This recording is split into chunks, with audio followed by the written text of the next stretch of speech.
Bonsoir à toutes et à tous, bienvenue dans cette édition d'information. Les titres de l'actualité. La Guinée va bientôt se doter d'un code de prévoyance sociale en faveur des fonctionnaires. Le document définit les conditions d'accès aux prestations de sécurité sociale de la CPS. Le projet est soumis à l'analyse d'experts nationaux en charge des questions de sécurité sociale et des personnes ressources. Et puis des panneaux photovoltaïques pour une dizaine de radios rurales de l'arrière-pays, c'est pour améliorer la desserte en électricité.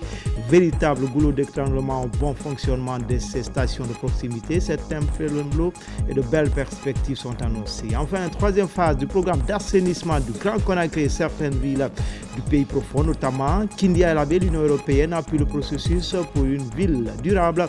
À Conakry, les acteurs impliqués étaient fortement mobilisés pour cette opération. Voilà pour le sommaire, encore une fois. Bonsoir à tous. Tout d'abord, cette feuille d'audience du chef de gouvernement, Amadou Riba, a reçu ce jeudi une mission conjointe du Gavier du Fonds mondial. Au menu des échanges, les progrès réalisés dans le secteur de la santé en Guinée. Une rencontre passée sous le signe de la coopération et de l'engagement pour la santé publique. Peu après, le président du Gondwana, Maman, qui a été reçu par Amadou Riba. Compte rendu d'audience, Ousmane Bangoura. Le Premier ministre Amadou Ouriba échange avec une mission conjointe du Gavi et du Fonds mondial, des institutions partenaires clés du système sanitaire guinéen. Les discussions portent sur les résultats obtenus ces dernières années, notamment en matière de vaccination, de lutte contre le paludisme, la tuberculose et le VIH-Sida. La mission salue les progrès réalisés grâce à l'engagement du gouvernement et des partenaires. C'est le renforcement du système de santé à travers la santé communautaire qui est le pilier à la base de nos interventions. Et à ce niveau également, il y a un certain nombre de ressources humaines que nous soutenons, notamment les agents de santé communautaire, les relais communautaires à la base. Et là aussi, nous avons un engagement du gouvernement à prendre le relais de nos financements dans les années à venir. Occasion pour la secrétaire générale du ministère de la Santé de réaffirmer l'engagement du gouvernement à renforcer les programmes de santé publique avec une attention particulière aux populations les plus vulnérables. Nous exprimons aujourd'hui notre satisfaction totale vis-à-vis de ces partenaires techniques et financiers. Grâce à cette collaboration, le secteur de la santé a pu mobiliser plus de 200 millions de dollars en projet qui sera mis en œuvre dans les 5 années prochaines. Et nous comptons toujours sur l'appui technique de nos partenaires financiers du système des Nations Unies pour la mise en œuvre efficace, efficiente et effective de ce financement dans le secteur de la santé. Cette mission s'inscrit dans une dynamique de consolidation des acquis sanitaires. À travers ce dialogue, les parties prenantes réaffirment leur engagement commun pour un système de santé plus résilient et équitable. Les partenaires saluent déjà les efforts consentis par la Guinée, tandis que le gouvernement réaffirme sa volonté de garantir un meilleur accès aux soins essentiels pour tous. C'est un autre visage bien connu du public africain et francophone qui a franchi ce jour les portes de la primature. Maman, humoriste, chroniqueur et promoteur culturel, est venu présenter au chef du gouvernement, Amadou Ouriba, son nouveau projet. Un festival international de l'humour et de la culture dont la Guinée devrait accueillir la prochaine édition. C'est une marque de considération pour les artistes que nous sommes et pour cet événement, les Marches du Rire qui a sa 7e édition. Pour la Guinée, il y a beaucoup de choses, beaucoup de projets, de festivals, beaucoup d'humour, faire le Parlement du Rire ici à Conakry, participer à la formation de jeunes humoristes guinéens parce que ceux qui sont là, ils ont beaucoup de talent et il faut qu'ils s'exportent en dehors de la Guinée et c'est déjà bien parti puisque des gens comme Rigel ont déjà fait le Parlement du Rire. Le Premier ministre Amadou Ouriba a salué cette initiative, affirmant le soutien du gouvernement à toute action en faveur de la promotion culturelle et de la jeunesse. Comme annoncé dans les titres, la Guinée va bientôt se doter d'un code de prévoyance sociale en faveur des fonctionnaires. Le document définit les conditions d'accès aux prestations de la sécurité sociale de la CNPS à l'initiative du ministère du Travail et de la Fonction publique à travers la Direction nationale des lois sociales. Le projet soumis à l'analyse de 15 experts nationaux en charge des questions de sécurité sociale et des personnes ressources. Mamadi Terna Kamisoko, Moussa Namina Keita. Les résultats attendus à l'issue de ces travaux auront un impact social significatif dans la vie des fonctionnaires guinéens. Réunis en comité ad hoc, ils sont 15 experts nationaux en charge des questions de sécurité sociale et d'autres personnes ressources à jeter un dernier regard sur le projet de code de prévoyance sociale de la République de Guinée. Nous avons élaboré un projet de code de prévoyance sociale applicable aux agents de l'État. Donc ce projet a fait l'objet de beaucoup d'interventions avec toutes les parties prenantes, dont les départements sectoriels, les partenaires sociaux, à savoir le patronat et les syndicats. Donc à l'issue de ces différents travaux, le ministre a bien voulu qu'on mette en place un comité ad hoc pour examiner ce projet afin de valider techniquement. Ces assises constituent la dernière étape avant la transmission du document à l'organe législatif. Son adoption permettra au pays de disposer d'un document qui définit les conditions d'accès aux prestations de sécurité sociale de la Caisse nationale de prévoyance sociale. Ce texte donc va désigner toutes les personnes qui vont appartenir au champ d'application personnel de la Caisse nationale de prévoyance sociale. Il va définir toutes les prestations que la Caisse nationale de prévoyance va servir, ainsi que les conditions d'accès aux droits à prestations sociales. C'est-à-dire comment les fonctionnaires vont accéder aux prestations de pension de retraite, comment ils vont accéder aux prestations de famille, comment ils vont accéder aux prestations de risque familial. Déjà sur le terrain, les travailleurs et leurs ayants droit bénéficient d'une prise en charge médicale à hauteur de 80%. Raison pour laquelle au ministère du Travail et de la Fonction publique, on attache du prix à l'avis de ces experts sur le document qui vise à doter le pays d'un système de protection sociale moderne, solidaire et inclusif. Sur le continent, après la réunion des experts, les travaux de la 40e conférence des ministres de la Jeunesse et des Sports ont démarré ce vendredi à Rabat, c'est au Maroc. Plusieurs sujets sur l'avenir de la jeunesse du continent étaient à l'ordre du jour. La délégation guinéenne conduite par le ministre de la Jeunesse et des Sports, Komara Moussa, envoyé spécial. En quête de solutions durables et inclusives, les ministres de la Jeunesse et des Sports de la francophonie se retrouvent à Rabat pour la 40e conférence. Il s'agit là de repenser les stratégies claires pour renforcer les politiques publiques en faveur de la jeunesse et du sport. Votre présence nombreuse et engagée témoigne de l'importance que nous accordons collectivement à l'avenir de notre jeunesse, à la promotion du développement par le sport, ces valeurs qui nous rassemblent et que nous devons porter avec responsabilité, implication et ambition. Cette conférence biennale a commencé par un symposium sur la formation au métier de la jeunesse et du loisir face aux nouveaux défis politiques et aux exigences du marché de l'emploi. Des propositions concrètes ont été faites par les experts de l'organisation. L'occasion aussi pour le Congo de passer le flambeau au Maroc après 2 ans de mandat. Nous avons le devoir moral et politique d'apporter des réponses concrètes et audacieuses aux défis auxquels sont affrontés nos jeunes et de créer un environnement propice à leur épanouissement, un environnement qui garantit l'égalité des chances, qui stimule l'initiative et la créativité et qui assure la protection des droits fondamentaux, qui valorise la participation active des jeunes à la vie publique et au développement de nos sociétés. Nous savons que les défis sont immenses. L'accès à l'emploi décent, la fracture numérique, les mobilités limitées et parfois même le repli identitaire. Mais la jeunesse francophone est riche de talent, d'énergie et de créativité. C'est pourquoi nous devons continuer à lui faire confiance et lui donner les moyens d'agir. À cette 40e conférence, les pays membres de la Confézès se proposent de promouvoir le sport. L'occasion unique pour le ministre guinéen de la Jeunesse et des Sports de nouer des contacts avec ses homologues afin de relancer l'Institut national de la jeunesse et des sports agonisé. Notre présence a permis non seulement de discuter avec les institutions spécialisées, et nous avons discuté avec la Fédération internationale de l'éducation physique ici, et nous pensons pouvoir relancer la coopération de cette école.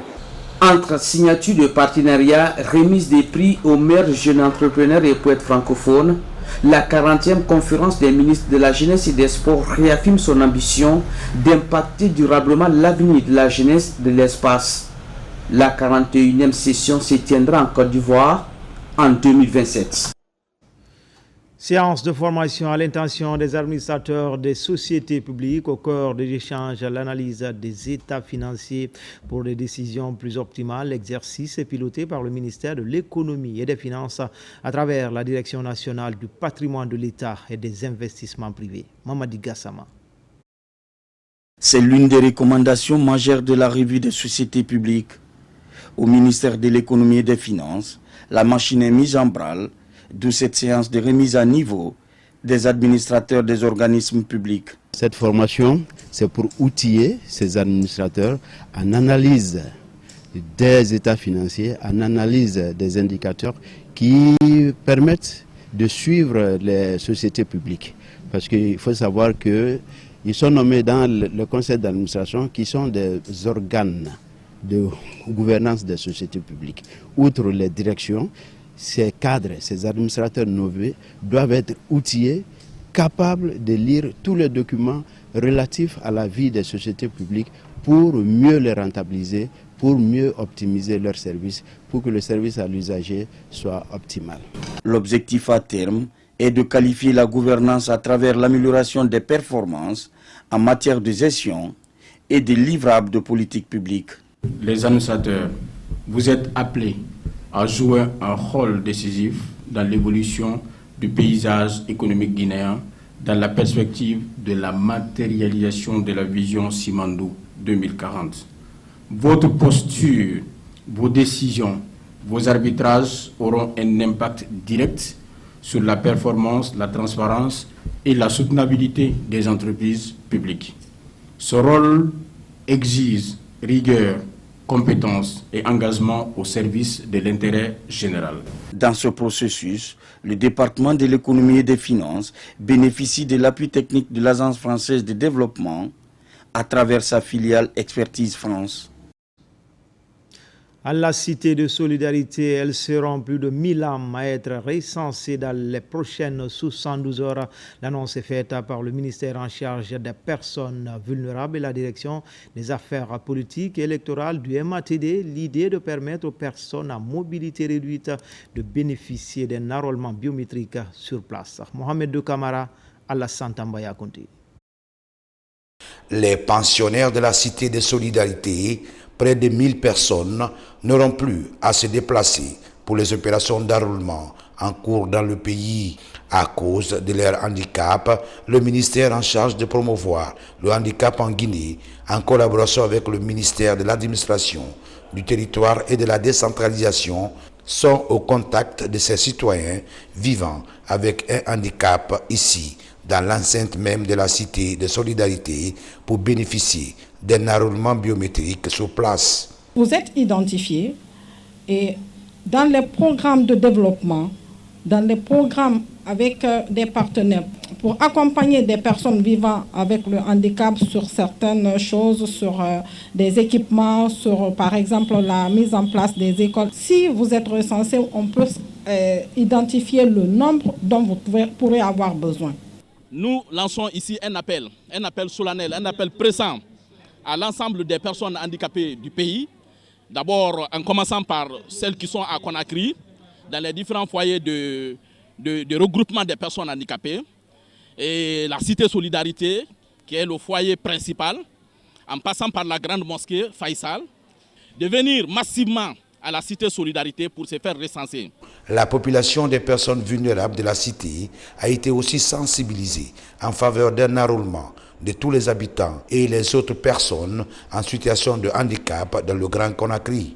Nous avons voulu plus d'inclusion, puisque nous sommes dans la Cité des Solidarités, que les autres personnes qui sont aux alentours puissent aussi venir se faire recenser au sein de la Cité pour montrer que nous sommes tous des Guinéens. Les enfants qui sont dans les salles de classe ici, qui ont atteint 10 ans, peuvent aussi se faire enrôler. Les opérations de recensement biométrique au sein de la Cité de Solidarité en faveur des personnes handicapées vont durer 3 jours et prennent en compte toutes les catégories de handicap en République de Guinée. Recensement biométrique à vocation d'état civil en déplacement. Le ministre du Plan et de la Coopération internationale, État d'Abola, État Kouros et Kouroussa, Ismaël Nabé, s'est rendu dans plusieurs localités de ces 2 préfectures. Le bon déroulement des opérations et l'engagement des populations à se faire recenser, rassure le ministre Nabé et sa délégation. Alpha Yassila. La mise en œuvre du programme national de recensement administratif à vocation d'état civil, le PNRAVEC, mobilise l'ensemble des membres du gouvernement vers l'intérieur du pays à la rencontre des populations. C'est le but de cette mission de sensibilisation de proximité dans les préfectures du Dabola et de Kouroussa, du ministre du Plan et de la Coopération internationale. Dans les villages visités, les agents recenseurs et la population sont à pied d'œuvre pour plus de recensement des populations dans leur localité. Depuis le 15 avril 2025, lancement officiel du processus de recensement jusqu'à date banco est à 98,90% de taux de progression. Le ministre du Plan et de la Coopération internationale, après avoir écouté les citoyens sur les difficultés rencontrées dans l'acquisition des documents à fournir, a pris des dispositions rapides afin de faciliter le recensement dans les villages les plus reculés de Dabola et de Kouroussa. Nous sommes vraiment satisfaits parce qu'au jour d'aujourd'hui, dans Dabola, quasiment toutes les préfectures, nous sommes à peu près plus de 60%. Donc, on nous a promis que dans une semaine ou dans 2 semaines, la plupart des préfectures et les sous-préfectures et les préfectures qui sont dans Dabola vont atteindre les 100%. Donc, parce qu'on a vu l'engouement. Il y a une augmentation de la population dans ces contrées. Donc ils vont continuer à se recenser jusqu'à ce que la dernière personne de ces contrées soit recensée. Ce déplacement du ministre du Plan et de la Coopération internationale dans la préfecture de Dabola et une partie de Kouroussa intervient au moment où le président de la République a rendu l'acquisition de la carte d'identité et d'extrait d'acte de naissance gratuite. Direction l'archipel des îles de l'Os où les populations sont sensibilisées pour la réussite des opérations de recensement et moments de partage pour plus d'engagement citoyen pour l'atteinte des résultats. Marwan Kamara. Très active dans la facilitation de la traversée des populations insulaires par le biais des bateaux modernes, la Direction générale de la Société navale guinéenne était l'hôte jeudi dernier de la population de la commune urbaine de Kassa pour le recensement biométrique. Chaleureusement accueillie, la délégation conduite par Doussou Nabé et sa suite est reçue à la Maison des Jeunes par les citoyens de Kassa. Ici, les avantages liés à cet exercice républicain sont expliqués de fond en comble aux citoyens de Kassa. Nous ne pouvons pas aller à l'intérieur du pays sans venir à Kassa, sensibiliser la population de Kassa sur la nécessité de se faire recenser, parce que se recenser, c'est dire que je suis citoyen de la Guinée. Se recenser, c'est dire que je donne ma voix. Nous ne pouvons pas être en marge de cette sensibilisation, donner notre coup de pouce. Tant que l'eau qui sépare Conakry et Kassa existe, la société navale sera avec les gens de Kassa. Cette initiative de la direction de la Société navale guinéenne est soutenue par les élèves des îles de l'Os à travers des sketchs pour conscientiser la population. Une action qui vient accompagner le programme national de recensement administratif à vocation d'état civil PNRAVEC dans cette localité. Tout le monde connaît aujourd'hui ce que Kassa représente dans le système opérationnel de la société navale. Et si aujourd'hui on voit toute l'équipe de la direction venir auprès de la collectivité, s'enquérir des réalités de l'évolution de cette opération nationale qui consiste à recenser tous les citoyens guinéens de 10 ans jusqu'à X, vraiment on ne fait que se réjouir et remercier toute l'équipe. Cette journée de sensibilisation et d'information est suivie par la pratique. une manière de faciliter la compréhension sur le processus de recensement. Et puis dans l'actualité encore, des panneaux photovoltaïques pour une dizaine de radios rurales de l'arrière-pays. C'est pour améliorer la desserte en électricité, véritable goulot d'étranglement, bon fonctionnement de ces stations de proximité. C'est un premier lot et de belles perspectives sont annoncées pour les 38 stations. C'est une action du ministère de l'Information et de la Communication et la direction de la radio rurale de Guinée. Mariam Kamara. Ils étaient attendus pour le bon fonctionnement des stations des radios rurales. Désormais, c'est chose faite. Un premier lot de panneaux photovoltaïques vient d'être livré par le ministère de l'Information et de la Communication. Ces appareils viennent assurer la permanence de l'information au niveau rural. Ça, c'est une commande qui a fait plus de 3 ans. Il a fallu l'arrivée de monsieur le ministre avec tout son dynamisme et tout pour qu'on puisse aujourd'hui procéder à la remise de ces panneaux voltaïques. Comme vous le savez, aujourd'hui, le ministre se bat pour qu'on puisse doter ces radios rurales-là de panneaux photovoltaïques. La vision de monsieur le ministre, c'est de pouvoir doter toute la Guinée de radios rurales afin que l'information de proximité puisse se développer à l'intérieur du pays. Destinés à 10 des radios rurales du pays, ces panneaux mettent fin aux récurrents problèmes de manque d'énergie. Pour la Direction nationale des radios rurales, c'est une autre étape de franchie dans la mission d'information des populations à la base. Vous savez, après le diagnostic opérationnel de toutes les stations de radio rurales, on a constaté que le premier problème, d'ailleurs le problème le plus criard des radios rurales, c'est le manque d'énergie. Et c'est ce qu'on est en train de résoudre définitivement grâce à l'implication personnelle de M. le ministre de l'Information et de la Communication et l'ensemble de son équipe. Nous voici aujourd'hui avec un camion rempli d'équipements photovoltaïques qui va régler le problème d'énergie dans 10 de nos stations à l'intérieur du pays. Le ministère de l'Information, dans sa quête d'assurer l'information à tous, s'est lancé depuis un certain temps dans la réhabilitation et l'équipement des différents sites de diffusion. D'autres engins sont attendus très prochainement. Le monde célèbre ce 17 mai la journée mondiale des télécommunications et de la société de l'information. Nous vous invitons à suivre un extrait de la déclaration de la ministre des Postes, des Télécommunications et de l'économie numérique, Rose Paula Prissimo, et au micro de notre reporter Noumousso Diakité. Mesdames et messieurs, chers compatriotes, distingués acteurs du secteur des télécommunications et d'économie numérique, à l'occasion de la célébration du 17 mai, date consacrée par la communauté internationale à la Journée mondiale des télécommunications et de la société de l'information, il m'est particulièrement honorable de m'adresser à vous, au nom du gouvernement guinéen, pour saluer l'ensemble des forces vives engagées dans la transformation numérique de notre pays.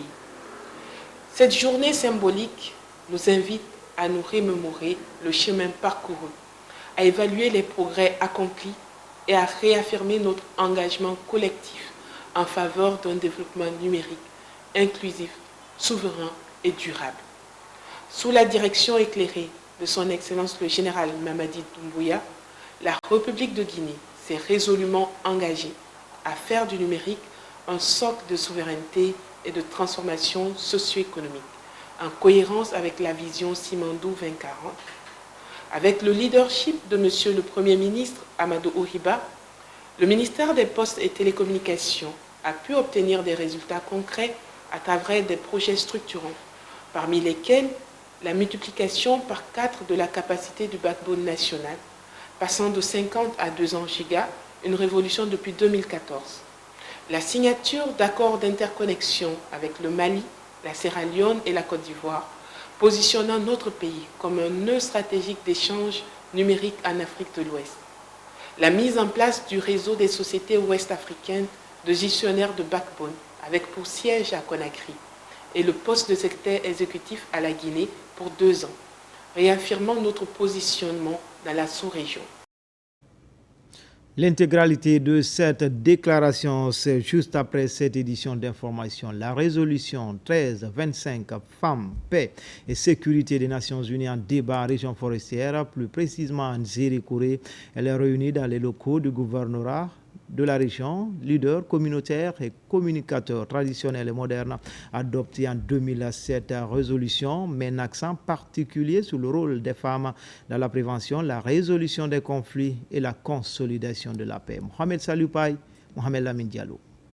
Ce conclave regroupe les leaders communautaires et communicateurs traditionnels et modernes autour de la résolution 1325 des Nations Unies adoptée en octobre 2000.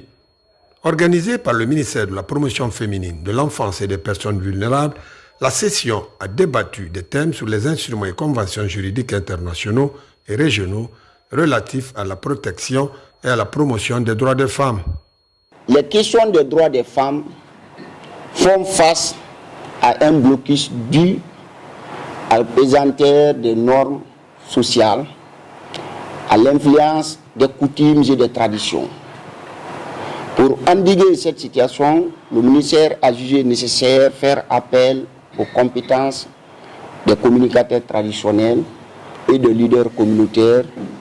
Renforcer les capacités des communicateurs traditionnels et leaders communautaires sur cette résolution afin qu'ils puissent aller auprès des communautés pour informer les communautés mais aussi les éduquer sur la base du contenu de cette résolution et pour qu'il y ait moins de problèmes dans nos communautés. L'objectif de cette formation est de renforcer les capacités de ces participants afin qu'ils puissent devenir de véritables relais dans la sensibilisation et la mise en œuvre de ces textes juridiques dans leurs communautés respectives.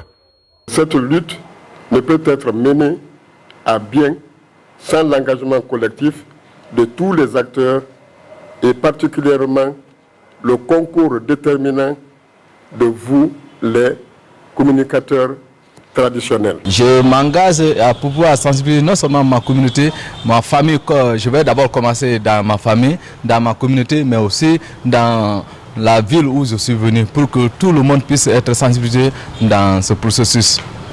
Financée par l'UNICEF et le Fonds de consolidation de la paix, PBF, cette formation s'articule autour de l'implication de tous les acteurs sociaux dans la lutte contre les discriminations basées sur le genre et la promotion d'une société plus inclusive et équitable.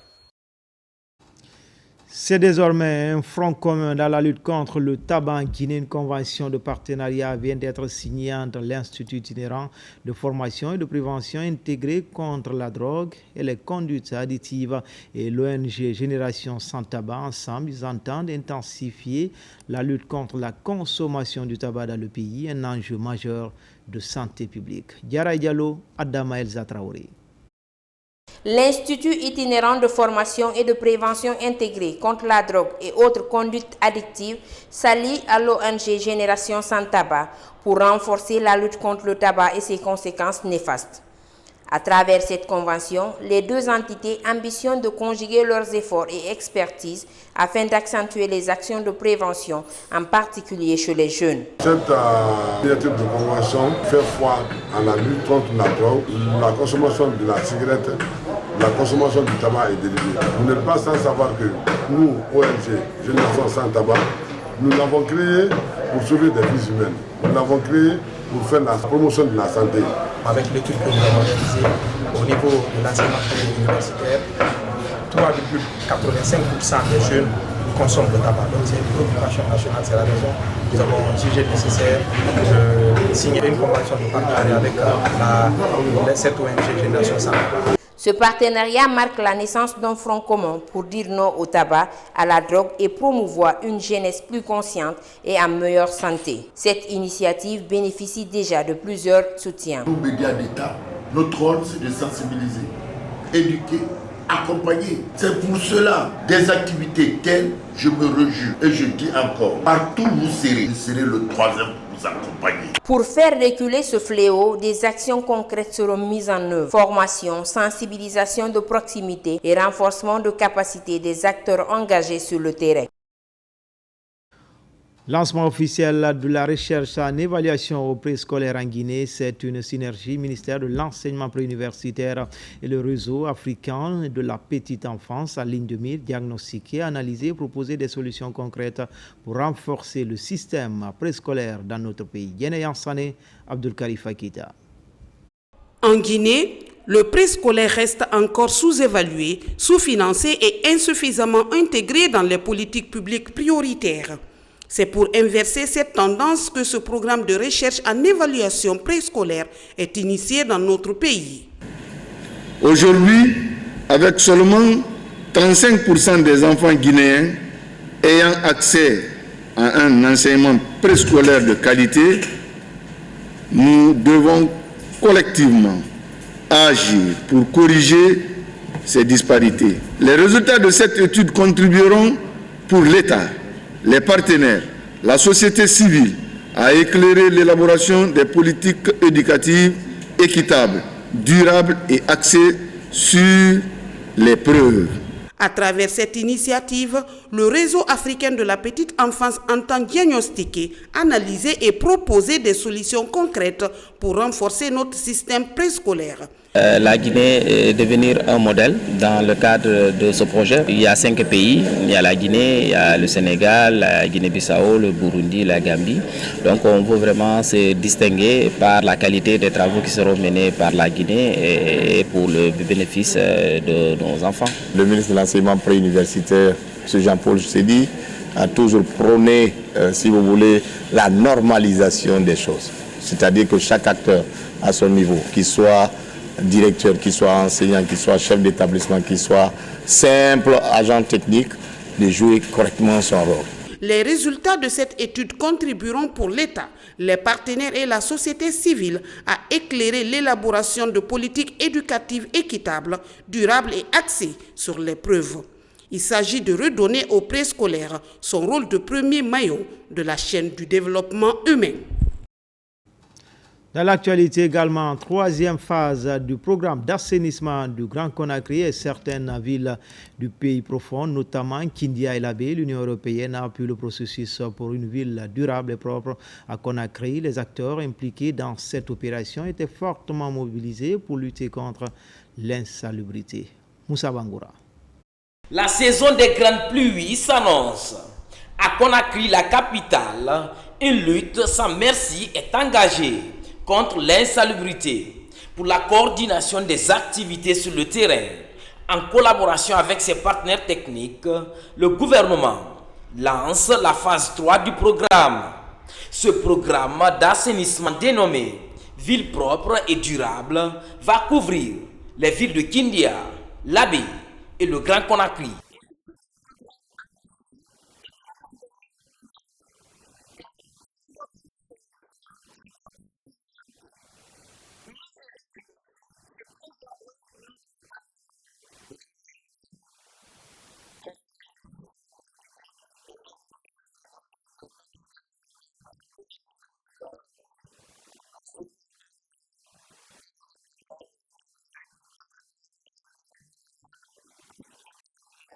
Avec ces échanges, plusieurs axes prioritaires d'intervention seront définis.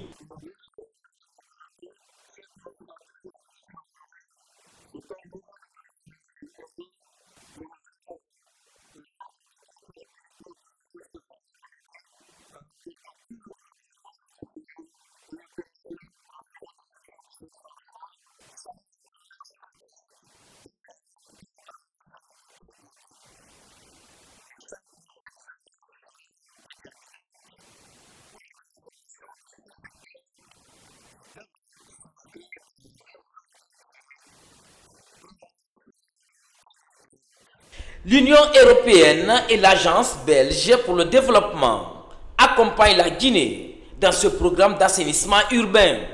L'enjeu est de renforcer le dispositif mis en place dans la gestion des déchets solides à Conakry. Transparence dans les industries minières. Itché Guinée vient d'approuver son budget triennal 2025-2027. Il se chiffre à plus de 2 millions de dollars. Les questions liées à l'égalité du genre, à l'environnement ou encore à la lutte contre la corruption dans les mines seront au cœur des priorités. Moussa Kouyaté.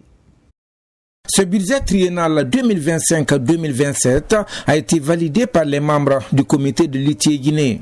Plus de 2 850 000 dollars ont été retenus par l'institution en charge de créer la transparence dans les unités minières, ce conformément aux engagements de la Guinée. On a examiné ce budget, ce plan de travail triennal et de budget 2025, 2026 et 2027 et qui prend en compte les engagements internationaux de la Guinée en matière de transparence, en matière de prise en compte des besoins des populations impactées par l'exploitation minière. Il y a des dimensions qui sont liées au projet Simandou qu'on a intégré dans le plan de travail triennal et budget, des questions liées à l'impact socio et environnemental qu'il peut avoir des projets miniers dans notre pays.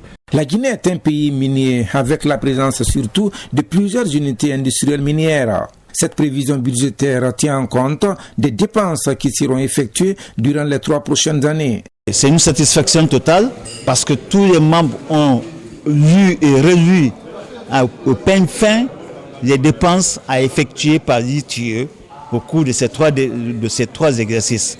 Ce qu'il faut noter, qui est très intéressant, c'est qu'on a une prévision moyenne de $950,000 par an. En plus de l'adoption de ce budget, le comité est revenu sur le plan de travail.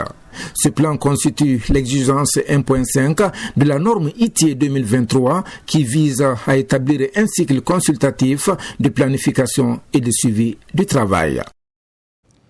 Ce soir, on vous présente une Guinéenne établie aux États-Unis, un modèle de réussite pour son équipe spécialisée dans les tresses africaines qui, au-delà de cette activité, fait connaître la Guinée, son pays, une destination de plus en plus valorisée par les autorités, mais aussi par sa diaspora. Saint-Martin Fancinadouno. Nous sommes à Long Island, à 1 heure de New York. Ici, une jeune dame s'est fait appeler Guinée en raison de son engagement à promouvoir le branding national par la tresse africaine, avec les mains dans les cheveux, le cœur orienté vers son pays qu'elle a quitté il y a plus de 10 ans. Au-delà de la coiffure, du plaisir que nous trouvons à vous rendre beau et belle, notre ambition, dès le début, était de mettre en lumière le talent africain, notamment guinéen, en matière de tresse. Et sur ce projet, le groupe a bien évolué. À son actif, 2 salons ouverts en 1 an enregistrent une 50aine de tresseuses, majoritairement guinéennes. Ça m'apporte vraiment beaucoup plus dans ma vie de tous les jours. Ça m'aide à subvenir plus à mes besoins, à celui de mon enfant et de ma famille. C'est l'avis le mieux partagé par l'ensemble des membres de cette équipe, encouragé par les autorités diplomatiques de Guinée aux États-Unis. À saluer l'esprit d'initiative, le courage et l'engagement de Mme Mariama Diallo qui illustre parfaitement le dynamisme et le talent de notre jeunesse à l'étranger. À travers ce salon, celles qui travaillent, dont 30 Guinéennes, vont pouvoir aider la famille au pays, c'est important. Ici, Mariam reste une source d'inspiration pour les membres de son équipe, un modèle de réussite qui fait de plus en plus connaître le branding national à sa manière. Enfin, l'Office de régulation des agences de sécurité de la protection civile continue de jeter ses forces dans le renforcement de capacités des acteurs du sous-secteur de la sécurité privée. Après les patrons de ces entreprises, les bodyguards sont aussi soumis à cet exercice afin qu'ils comprennent leurs responsabilités pénales, civiles et administratives dans le cadre de la sécurité événementielle. Karim Kamara. Dans la régulation du sous-secteur de sécurité privée, l'on est sur le point de franchir un autre palier. Ces hommes, communément appelés bodyguards, s'alignent à leur tour sur le programme de l'ORASPC. Spécialistes en sécurité événementielle, leurs capacités sont renforcées sur les risques liés aux événements publics. Les agents de sécurité n'ont pas d'autre choix que de se faire former. Parce que l'ORASPC est en train d'abattre un boulot extraordinaire. C'est parce que c'est les premiers acteurs, c'est eux qui sont face au public, c'est eux qui peuvent appliquer les règles de sécurité. Un accent particulier est mis sur les contours juridiques du métier. Il s'agit de la coproductivité de la sécurité privée auprès de celle publique, les infractions liées au comportement de ces agents dans l'exercice et en dehors de leurs fonctions et leur rôle dans la sécurisation des cérémonies événementielles. Véritablement, ils ont su aujourd'hui qu'ils ne sont plus vigiles. Le vigile a une fonction de surveillance, mais un agent de sécurité va au-delà des fonctions de vigile. Je crois que quand vous interrogerez les agents de sécurité qui ont pris part à cette formation, ils vous diront qu'ils sont sortis satisfaits de cette formation et que dans l'avenir, ils seront être des agents de sécurité exemplaires dans la société. Convaincus d'appartenir désormais à une école, ces bodyguards estiment qu'ils ont beaucoup plus à perdre si leur métier n'est pas réglementé. Au niveau des gros bras, nous n'étions pas du tout considérés. On a duré dans ce secteur. On ne gagne rien du tout. Ce n'est pas réglementé, c'est juste ça. On va considérer ça comme essence d'expérience entre eux en tant qu'acteurs et nous en tant que régulateurs. Il y a beaucoup d'autres aspects qui peuvent venir, notamment la question liée au per diem qui perçoivent après chaque activité. Tout au long de la rencontre, les images sur la gestion des drames lors de certains grands événements sportifs et culturels passés sont projetées, sans oublier d'annoncer qu'il y aura bientôt l'avènement de la carte professionnelle. C'était tout pour les infos. L'actualité se poursuit sur le www.rtgguinée.info. À demain pour d'autres actualités sur la Guinée, notre paradis, terre de richesse et d'innovation, Inch'Allah.